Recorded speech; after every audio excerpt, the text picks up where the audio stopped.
स्वागत है आप सभी का मेरे YouTube चैनल आओ संस्कृत सीखे में। दोस्तों, आज हम पढ़ने जा रहे हैं तृतीया विभक्ति। पिछले वीडियो में मैंने आपको प्रथमा विभक्ति और द्वितीय विभक्ति के बारे में बताया था। जैसे कि प्रथमा विभक्ति को हम कारक के रूप में कर्ता लिखते हैं, यानी कि प्रथमा विभक्ति का जो कारक होता है वो है कर्ता और उसका चिन्ह होता है ने। और द्वितीय विभक्ति का होता है कर्म, इसका कारक चिन्ह होता है को। ठीक है, तो यहाँ आज हम तृतीय विभक्ति के बारे में सीखने जा रहे हैं। जो लोग संस्कृत भाषा को सीखना चाहते हैं, संस्कृत में वाक्य बना करके उनका प्रयोग करना चाहते हैं, वो ये मेरा वीडियो अवश्य देखें ताकि आप स्टेप बाय स्टेप सभी चीज़ें सीख सकें।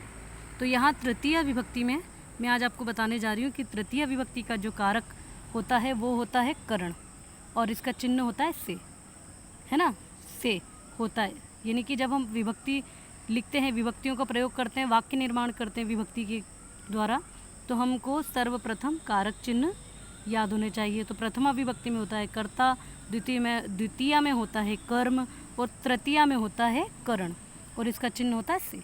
ठीक है, यानी कि सब हमको कारक चिन्ह याद होने चाहिए विभक्ति सीखने के लिए। ठीक है, तो हम यहाँ कुछ उदाहरण के माध्यम से समझते हैं। बालक हाथ से लिखता है, बालकः हस्तेन लिखति।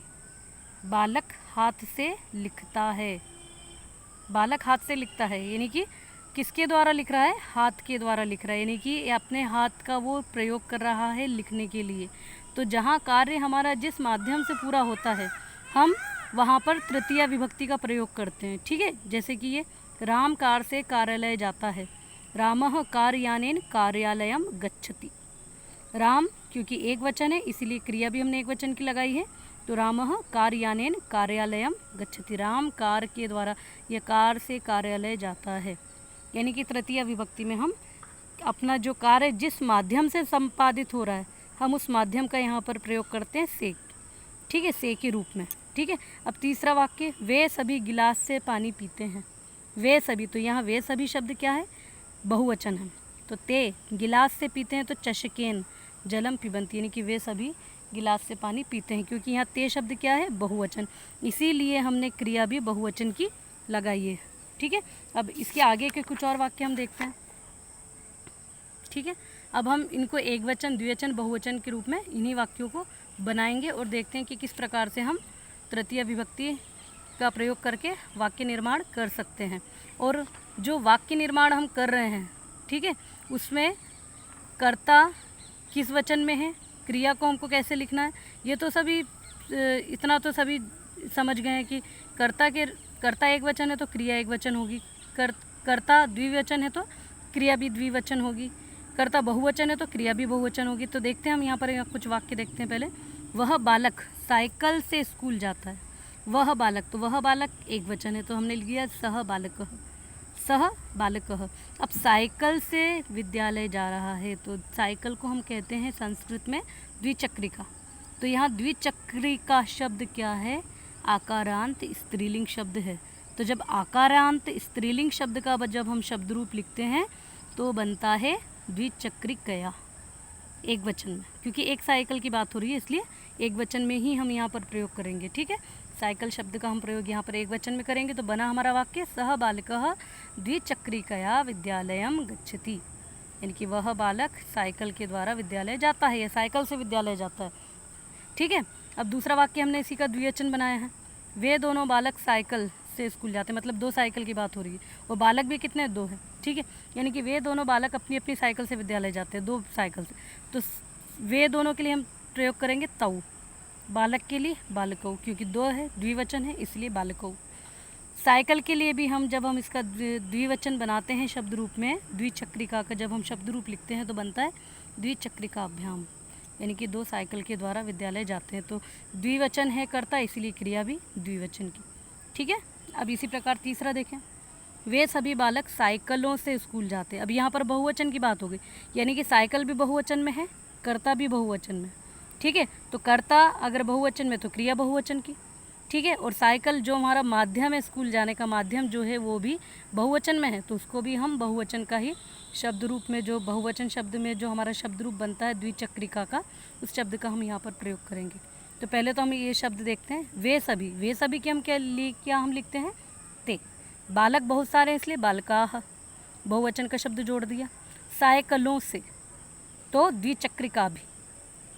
द्विचक्रिका भी, क्योंकि द्विचक्रिका भी आकारांत स्त्रीलिंग तृतीया विभक्ति का बहुवचन शब्द है।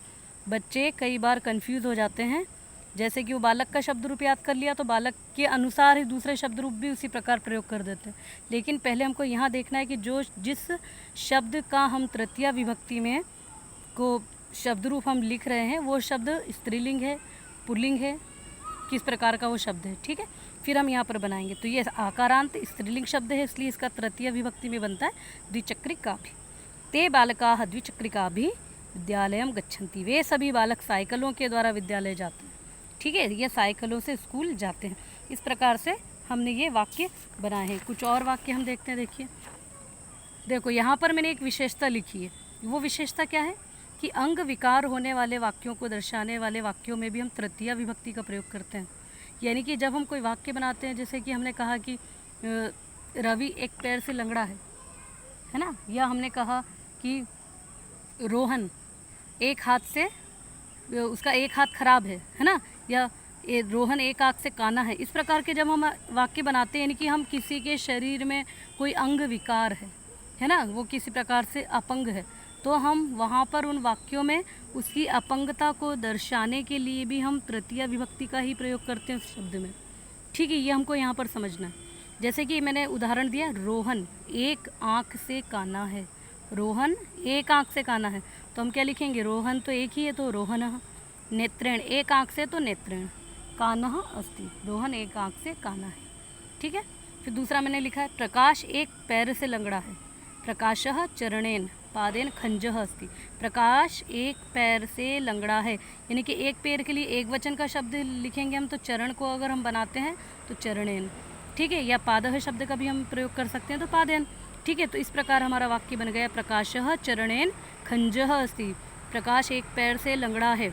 ठीक है, तो यहाँ अंग विकार होने पर भी हम तृतीय विभक्ति का प्रयोग करते हैं। जिन वाक्यों में हम ये दर्शाते हैं, ठीक है, वहाँ पर हम तृतीय विभक्ति का प्रयोग करते हैं। ठीक है, इस प्रकार से आप भी इस प्रकार से कई वाक्य अपने से स्वयं निर्माण करके देखिए, बना करके देखिए। और आपको अगर कोई डाउट है तो प्लीज़ मुझे कमेंट करके बताइए, मैं आपको उसके बारे में आपको पूरा बताऊंगी, समझाऊंगी। और आपको मेरा ये वीडियो पसंद आए तो प्लीज़ आप इसे लाइक करें, शेयर करें और सब्सक्राइब करें। दोस्तों, मेरा एक ही उद्देश्य है, मेरा उद्देश्य ये है कि संस्कृत भाषा को लोगों तक पहुंचाना। जो बच्चे संस्कृत सीखना चाहते हैं, जिनका इंटरेस्ट है संस्कृत में, वो सीख नहीं पाते कई बार, क्योंकि उनको समझने में तकलीफ़ होती है, नहीं समझ पाते हैं। ठीक है, तो वो मेरा ये वीडियो अवश्य देखें और आसानी से संस्कृत को सीखें। धन्यवाद।